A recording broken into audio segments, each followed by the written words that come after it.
esta mañana quiero traer una palabra profética, una palabra de declaración, una palabra que va a venir a cambiar los tiempos, que va a venir a cambiar las circunstancias. Dice la palabra del Señor que Él cambia el espíritu de angustia, el espíritu enlutado por un manto de alegría. Pero queremos entender cómo es que podemos llegar a eso. Este mensaje lo he titulado Milagro, Gratitud y Adoración. Bendigo la vida de mi pastor. En el trayecto de la prédica van a escuchar algunas cosas de lo que en estos años de conocer a Cristo en mi familia, en mi casa hemos aprendido. Milagro, gratitud y adoración. ¿Y por qué digo que bendigo la vida de mi pastor? Porque a veces de la fe de él, yo no la entendía, me parecía un poco extraña. Era muy loco, digo yo, el entender la fe de mi pastor. Pero bueno, quiero ir a la Biblia, a la palabra, a Juan 12, versículo 1. Juan capítulo 12 versículos 1 y 2. Dice aquí la Biblia: 6 días antes de la Pascua vino Jesús a Betania, donde estaba Lázaro, el que había estado muerto y a quien había resucitado de los muertos, y le hicieron allí una cena. Marta servía y Lázaro era uno de los que estaban sentados a la mesa con él. Hasta ahí voy a llegar en este punto. Dice la Biblia que a Jesús le habían invitado a una cena, le habían preparado una cena. Esta cena le preparan a Jesús para celebrar. La cena significaba celebración y era para celebrar algo. Lázaro había estado con vida, el que había estado muerto hoy estaba vivo. Y resucitar, la palabra resucitar quiere decir regresar a la vida. Es decir, todo lo que estuvo muerto tiene que regresar a la vida. Resucitar es regresar a la vida, volver a la vida. Una cena, la importancia de la cena, como les digo, era para celebrar. Había un motivo especial para celebrar. Ahora yo quiero decirte que imagines a Jesús, porque dice aquí la Biblia: y le hicieron allí una cena. Marta servía y Lázaro era uno de los que estaba sentados a la mesa con él. Es decir, Jesús estaba sentado en la misma mesa donde estaba Lázaro. Jesús estaba sentado frente al milagro. Y ahí estaban Marta y María, sus hermanas, disfrutando del mismo milagro que Jesús había hecho. Imaginen ustedes a Jesús, imaginen la reacción de Jesús en esa mesa. Yo digo, Jesús debió haber estado contento, alegre. Yo me imagino el rostro del Señor con ese gozo que Él ha de haber tenido ahí en ese momento. Imaginar a Jesús sentado, viéndole a Lázaro ahí, a sus discípulos, a Marta y a María, las dos hermanas que hace pocos días le reclamaban a Jesús, lloraban al muerto porque él había demorado 4 días, porque no había venido rápido para resucitar a su hermano. Yo me imagino la gracia, el gozo de Jesús viendo a esta familia y viendo a sus discípulos, pensando en su corazón que todo lo que para nosotros parece imposible, para Él es posible. Yo quiero que vayas viendo estos puntos tan importantes. La reacción de Jesús en su corazón. Él debió haber estado alegre viendo este tiempo de celebración, esta cena. Los demás sentados frente al milagro. Los discípulos sentados frente al milagro, contemplando el milagro llamado Lázaro. Hay algunas cosas que para los ojos de los hombres, para los ojos de nosotros, pueden parecer imposibles en medio de la prueba. Por ejemplo, para Marta o para María habían unas dificultades en su corazón y en su entendimiento. Lázaro llevaba 4 días muerto. Dice la palabra que su cuerpo ya olía mal, su cuerpo entró en descomposición. Su cuerpo estaba completamente vendado. Otra dificultad, su cuerpo estaba completamente vendado. Otra dificultad adicional a esto es que sus órganos, su corazón habían dejado de funcionar. Estaba muerto, estaba completamente muerto. Otra dificultad es que en la tumba de Lázaro había una roca grande, una piedra gigante tapando la puerta del sepulcro. Ustedes saben, en ese tiempo los sepulcros eran tapados con rocas enormes que una o dos solas personas no las podían mover. Habían algunas dificultades. ¿Cuántas dificultades habían delante de los ojos de María, de Marta, de su familia, especialmente de sus hermanas?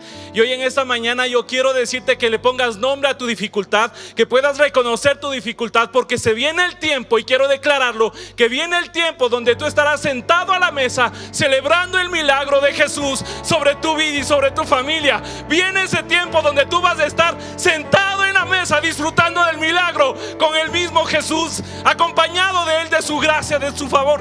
Quiero que mires esto. Se viene el tiempo, declaro que viene el tiempo a tu vida donde estarás sentado con el milagro ahí, disfrutando del milagro, celebrando en una mesa. Ese es el primer punto que quiero declarar en esta mañana. Ponle nombre a tus dificultades, pero de todas ellas el Señor va a permitir que tú un día las celebres, las festejes.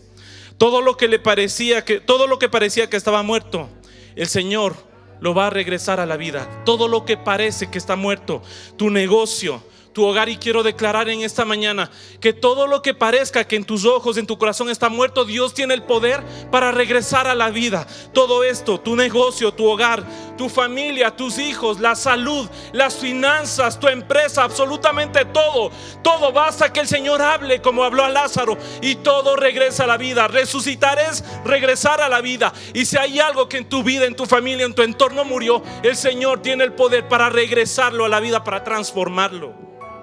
Por eso fue la mesa, la celebración. Y aquí pasan algunas cosas muy importantes en medio de esta cena. Aquí pasan tres aspectos muy impactantes. Uno, dice la Biblia, voy a volver a leer aquí en Juan capítulo 12, verso 1 y 2. 6 días antes de la Pascua vino Jesús a Betania, donde estaba Lázaro, el que había estado muerto y a quien había resucitado de los muertos. Y le hicieron allí una cena. Marta servía y Lázaro era uno de los que estaban sentados a la mesa con él. Entonces María, la otra hermana, tomó una libra de perfume de nardo puro de mucho precio, ojo, de mucho precio, y ungió los pies de Jesús y los enjugó con sus cabellos. Y la casa se llenó del olor del perfume. En la mesa pasan tres cosas muy importantes.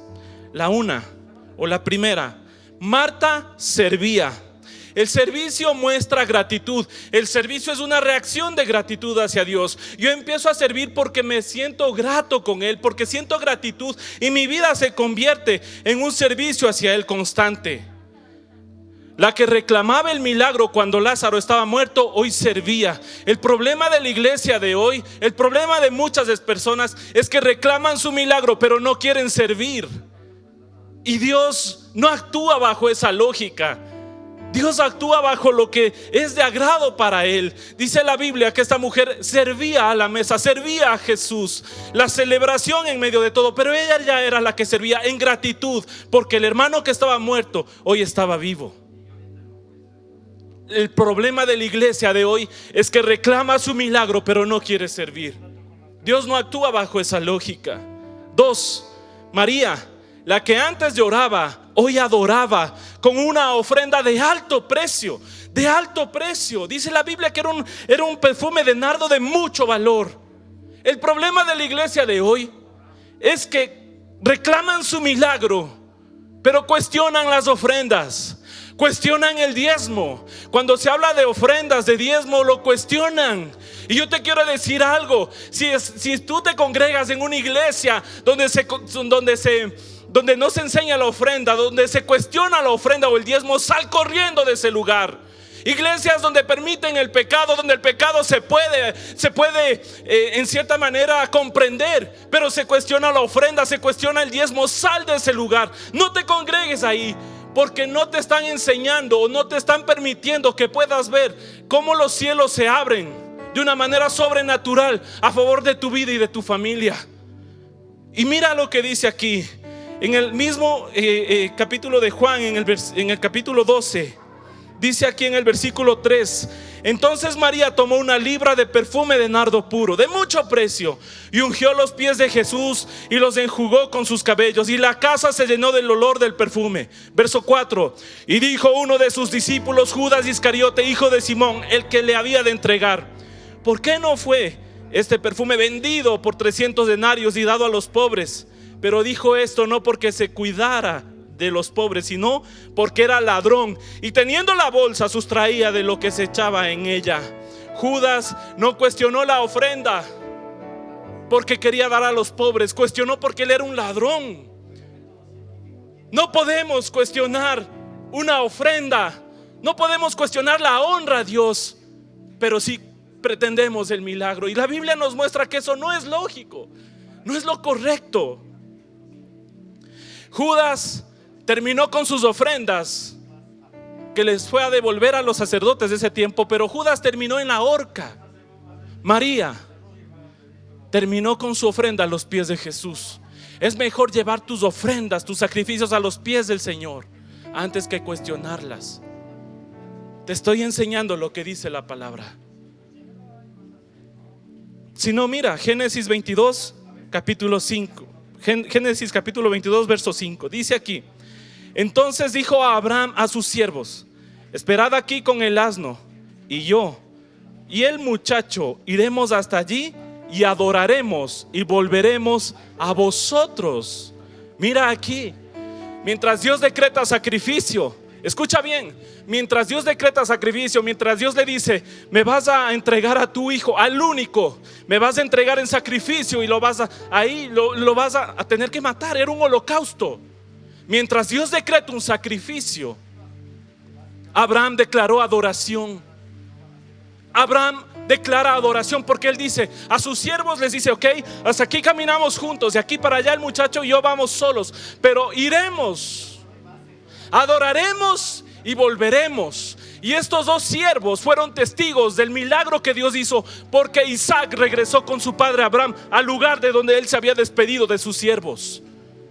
El milagro de la provisión, cuando Abraham estaba a punto de sacrificar a Isaac, el milagro de la provisión, y de ahí viene el nombre de Dios. Dios provee, Dios proveerá. Es más, en el camino, cuando el hijo se da cuenta y dice: todo está listo para el sacrificio, pero no hay el animal, y Abraham profetiza y dice: el Señor se proveerá, o el Señor proveerá. Y eso pasó en la montaña. Pero antes de eso, Abraham tuvo una actitud de adoración, porque mientras para Dios eso era un sacrificio, para Abraham era una oportunidad de adorar, de adoración para el Rey de Reyes y Señor de Señores. Te quiero decir que no hay provisión sin adoración. No hay recursos sobrenaturales si no tienes un corazón listo y preparado para adorar al que se merece todo. Escúchame bien, la gloria le debe rodear a Dios. La gloria debe estar a sus pies. A nosotros nos corresponde el favor y la gracia de Él, pero somos nosotros los que debemos levantar adoración al que es digno, adoración al que todo, absolutamente todo lo merece.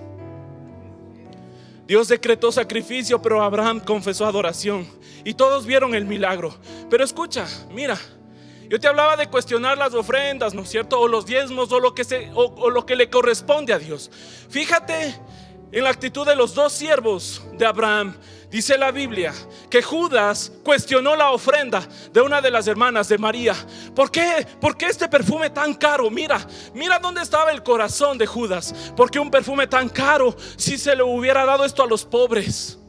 Los dos siervos de Abraham nunca cuestionaron la ofrenda de su amo, y ellos sabían que su hijo era la ofrenda. Ellos sabían que su hijo era la ofrenda. ¿Te imaginas a estos dos siervos? Oh Señor, ¿cómo vas a hacer eso? Es tu hijo, Dios está mal. ¿Cómo vas a ofrendar a tu hijo? Imagínate eso en nuestros tiempos. Si ahora cuestionan las ofrendas, los diezmos en este tiempo, imagina en este tiempo a un Abraham yendo a sacrificar a su hijo. Imagina los cuestionamientos.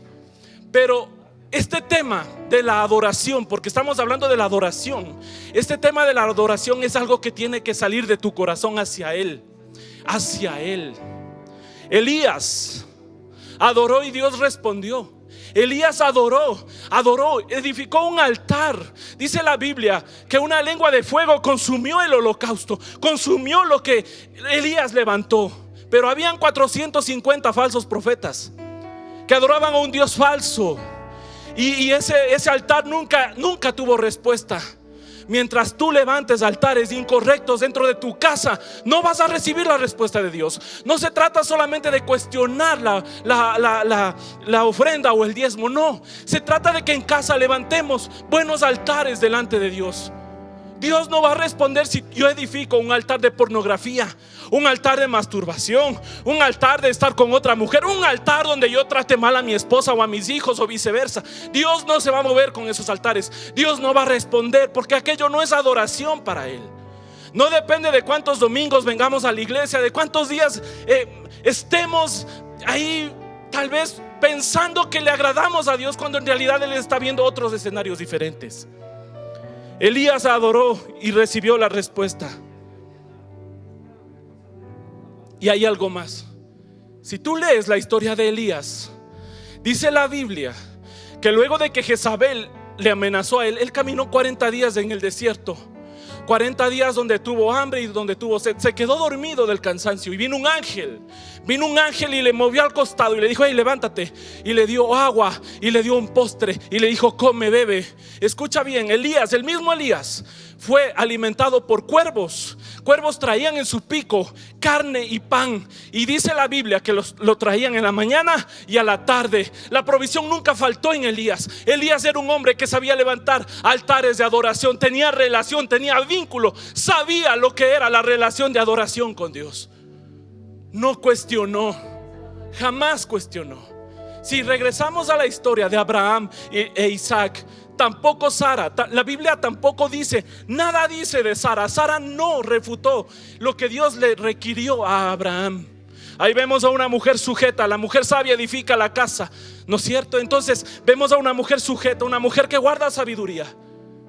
La Biblia no dice que Sara se opuso a este principio de adoración que Abraham decidió hacer. Siempre que Dios vea adoración en medio de la prueba, quiero que escuches.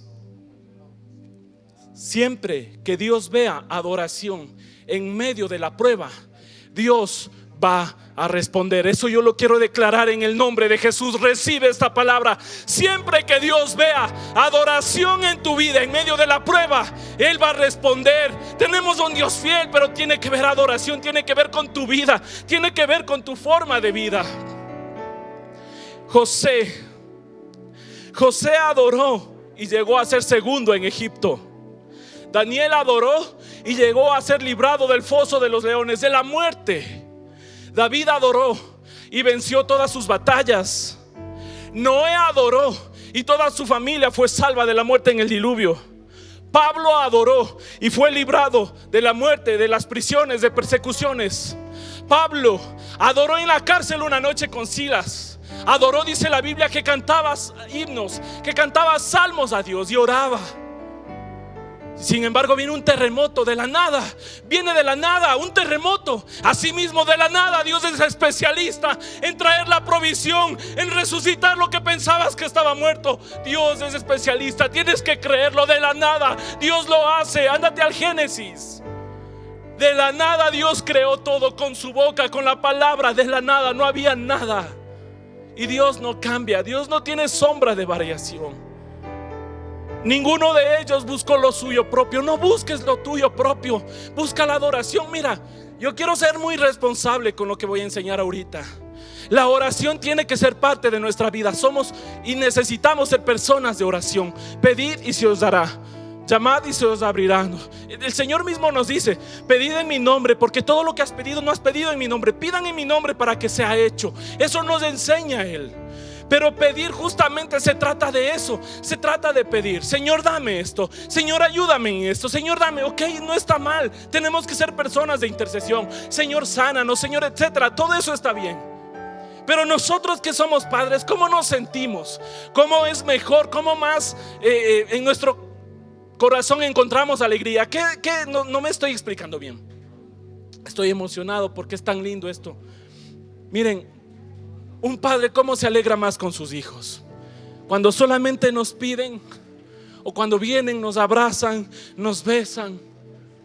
Es tan lindo tener hijos amorosos. ¿Cómo crees que Dios se siente cuando hay hijos solamente que piden, pero que no adoran? ¿Cómo crees que Dios se siente escuchando a miles, a centenas, a millones de personas pidiendo, pero no adorando? Y mientras tú pidas sin adoración, tu espíritu, tu corazón posiblemente no cambie de condición. Posiblemente tu corazón siga siendo un corazón triste, enlutado, abatido, creyéndole más a las circunstancias que a Dios. Cuando tú pides en adoración, o cuando tú adoras y dejas que esa adoración fluya, pues entonces la respuesta de Él va a llegar. Y es algo impactante que me impacta, en verdad, me impacta mucho. Porque la Biblia nos lleva o nos conduce a que no busquemos lo nuestro, lo tuyo propio. Busca primero adorar al Señor. Apocalipsis 19:10 dice la Biblia: yo me postré a sus pies para adorarle. Esto dice el discípulo Juan, el que escribió, o a quien se le reveló este libro de la profecía, del Apocalipsis. Yo me postré a sus pies para adorarle. Y él me dijo, se refiere al ángel que se presentó delante de él. Y él me dijo, mira, no lo hagas, yo soy consiervo tuyo y de tus hermanos que retienen el testimonio de Jesús. Adora a Dios, adora a Dios, adora a Dios, adora a Dios con tu testimonio. Tienes que ser una persona correcta dentro de casa y fuera de la casa, dentro de la iglesia y fuera de la iglesia. No es fácil, nada es fácil, pero tienes que esforzarte por ser un hombre o una mujer que controle su corazón, que tenga dominio propio, que pueda dominar su boca, sus impulsos, que pueda agradar a Dios. No tratar de agradar acá al diablo, al pecado y tratar de agradar a Dios. Tenemos que ser radicales. Adora a Dios con tu estilo de vida, que tu vida sea una carta abierta, como dice el apóstol Pablo. Somos cartas abiertas, somos libros abiertos para todos los que nos miran. Adora a Dios con tu servicio, como lo hizo la hermana de Lázaro. Cuando tú tengas oportunidad, es más, no esperes recibir un milagro, ponte a servir, ponte a servir. Adora a Dios por medio del diezmo, de la ofrenda, no lo cuestiones. Vemos a un Judas que llegó a cuestionar, oh no, mucho precio ese perfume. No, ese hombre terminó mal, terminó en la muerte. No cuestiones la ofrenda. Bendice. Si tienes una iglesia, una congregación que te dice la verdad, mira, está escrita. Si haces tú esto, dice la Biblia, que se abren las ventanas de los cielos y que Dios derrama bendición hasta que sobreabunde. No cuestiones, adora al Señor, adora a Él. Yo declaro en el nombre de Jesús de Nazaret que estos tiempos de adoración te llevarán a sentarte en esa mesa para ver el milagro delante de ti y de tu familia. Créeme, yo lo declaro, yo lo confieso. Esos tiempos de adoración te van a llevar a ver el milagro, como pasó con Abraham. Mientras Dios dijo, sacrifícame, él dijo, yo te voy a adorar en medio de esto. ¿Me hago entender? Para ir terminando, el mismo infierno sabe del poder de la adoración. Tanto así que el mismo diablo quiso robar la adoración. Y escucha bien, el diablo sabe que atrás de la adoración, viene la bendición, es decir, la respuesta de Dios a tu vida. Escucha bien, el diablo sabe que cuando un corazón se despierta para adorar al Padre, el Padre busca adoradores en espíritu y en verdad. Tales adoradores busca con muchísimo respeto. La Biblia dice, la oración eficaz del justo puede mucho. Muy bien. Y así podemos sacar mucha palabra sobre la oración. Es que no debemos dejar de orar, tenemos que interceder. Pero el Padre busca adoradores, porque en la adoración uno le dice, te amo, eres lindo, eres precioso, te canto, me olvido de lo que está pasando. Yo te adoro en esta noche, en esta tarde, en esta mañana. Mi vida te adora. El mismo infierno sabe que cuando hay un corazón que se despierta para adorar, se trata de un estilo de vida. Ya no es que vamos a adorar de pronto, vamos a adorar a las 5 de la tarde, voy a adorar a las 7 de la mañana. No, se trata de un estilo de vida. Se trata de un estilo de vida. Se trata de un estilo de vida. El mismo infierno, te decía, sabe que cuando tú adoras, atrás de la adoración está la bendición. La bendición es la respuesta de Dios, así de sencillo. Atrás de la adoración está la respuesta de Dios. Viene la bendición, viene su respuesta. Mateo 4:8 dice: otra vez le llevó el diablo a un monte muy alto y le mostró todos los reinos del mundo y la gloria de ellos, y le dijo: todo esto te daré si postrado me adorares. Entonces Jesús le dijo: vete, Satanás, porque escrito está, al Señor tu Dios adorarás y a Él solo servirás. El diablo entonces le dejó. Mira, Jesús, antes de resucitar a Lázaro, le está respondiendo al diablo: solo al Señor vas a adorar y solo a Dios vas a servir. Es decir, lo mismo que hizo Marta y lo mismo que hizo María, el Señor le dijo al diablo: quietito ahí, porque solo a Dios vas a servir y solo a Dios vas a adorar, a nadie más. Quiero decirte algo, el Señor defendió tu adoración, no en la cruz. El Señor defendió tu adoración en el desierto. Ahí es donde el diablo quiso robar tu adoración para robar tus bendiciones, porque el diablo sabía que si robaba tu adoración, él robaba las respuestas de Dios. Por eso el Señor defiende en el desierto tu adoración, y en la cruz el Señor dice, escucha, en la cruz el Señor dice en la cruz: consumado es, consumado. Eso es impactante. Es decir, el Señor está diciendo con ese consumado es, la muerte ya no tiene victoria, la muerte ya no tiene victoria. El Señor dice, consumado es, te doy vida eterna, te doy perdón de pecados, te hago limpio. Pero el Señor en esa frase también dice, consumado es, vencido está el enemigo. No robó tu adoración y tampoco robó tus bendiciones. Está escrito. Tienes que creerlo. Cuando Jesús defendió la adoración en el desierto, también defendió las bendiciones que hay para ti. Solo nos corresponde adorar y tener una vida conectada en la adoración. Te voy con esto a demostrar. Si Abraham no hubiera adorado a Dios, habría vencido a Satanás, porque no hubiéramos conocido a un Dios de provisión. Repito, si Abraham no hubiera adorado a Dios, Satanás vencía y el Dios de la provisión en el monte no habría proveído. Si José no hubiera adorado, no llegaba a ser segundo en Egipto, y su familia no hubiera sido bendecida cuando salieron de los 7 años de hambre y vinieron a Egipto para ser alimentados. Si Daniel no hubiera adorado, no habría salido librado del foso de los leones. Si Noé no hubiera adorado a Dios, su familia no habría sido librada de la muerte. Se trata de la adoración, no se trata de las cuentas, no se trata de los números, no se trata de tu empresa, no se trata de un virus, se trata de adorar, hermano. Si Pablo no hubiera adorado a Dios, ni siquiera hubiera salido de la cárcel, ahí donde estaba con Silas. Ahí dice la Biblia que sus pies y sus manos estaban encadenados. Ni siquiera hubiera salido de ahí, y un terremoto lo sacó de ahí. Se trata de adorar, se trata de adorar. El Señor va a volver a la vida todo lo que pensabas que había muerto. Créelo si puedes, pon tu mano hacia la pantalla, arrebata esa bendición. El Señor va a regresar a la vida todo lo que pensabas que estaba muerto, y te vas a sentar en la mesa. Se acerca ese tiempo de sentarte a la mesa para celebrar, para celebrar, para celebrar. Ese tiempo viene a tu vida en el nombre de Jesús, en el nombre de Jesús.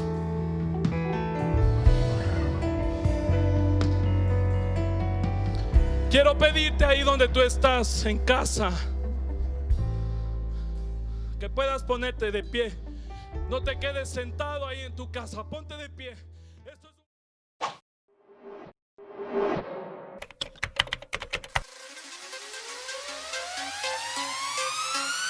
Nothing excites us like Jesus, 'cause in His presence there's freedom.